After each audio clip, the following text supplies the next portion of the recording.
放不放你，他们说了不算，得我说了算。是。你们这课外小课堂挺热火朝天啊！信不信我把你们扔到河里一起去喂鱼啊？梅姐，你怎么在这儿？你再插嘴，连你一块扔！哼，你骗人！我骗人？不信你试试。他们都和我们说了，你不是黑帮大佬，是捕鱼大佬，做捕鱼业务的。还有啊，你个姑娘家家的，为什么每天都神神叨叨的，非要去装坏人呢？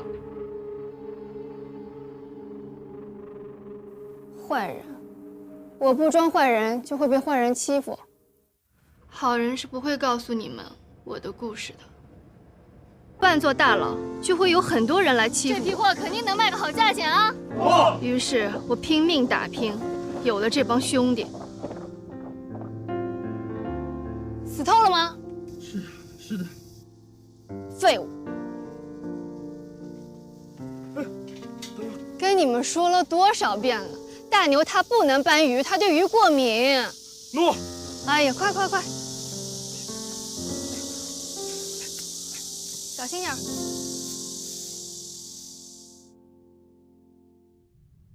这就是我的日常。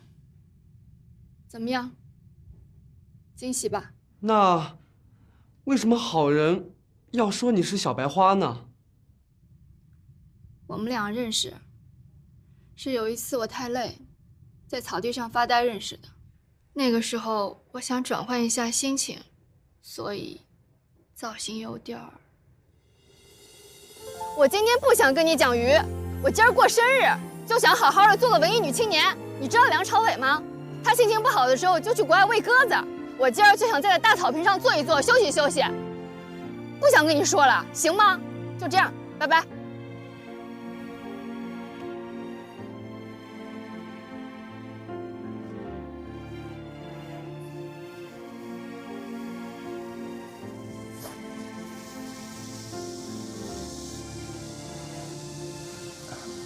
你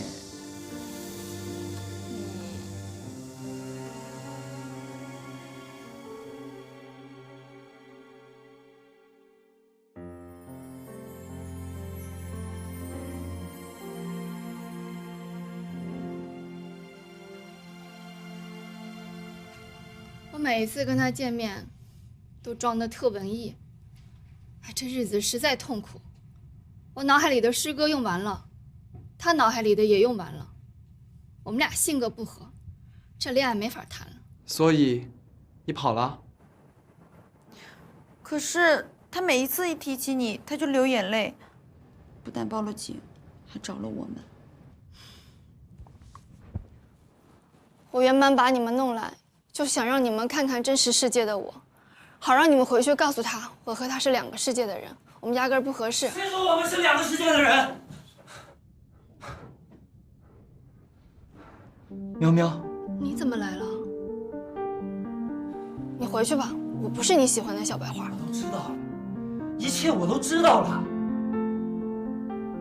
那你现在知道我是什么样的人了？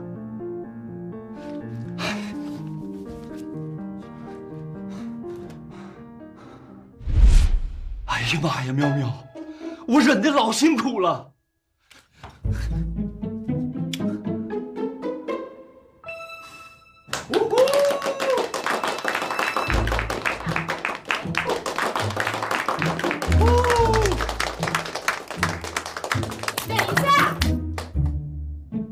金麒麟呢？